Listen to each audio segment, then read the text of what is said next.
मी मंजूर करून घेतलं हे सगळं, कुणाला माहिती पण नव्हतं. प्लॅन आम्ही किती नाव बसून आपण ह्याला तुम्ही करून टाका.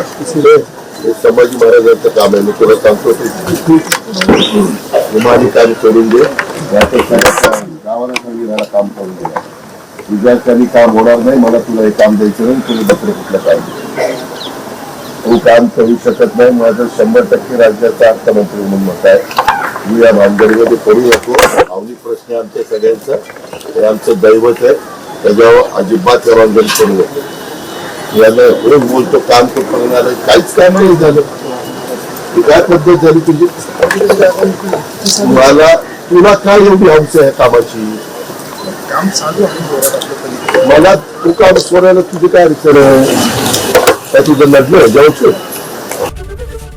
एबीपी माझा, उघडा डोळे बघा नीट.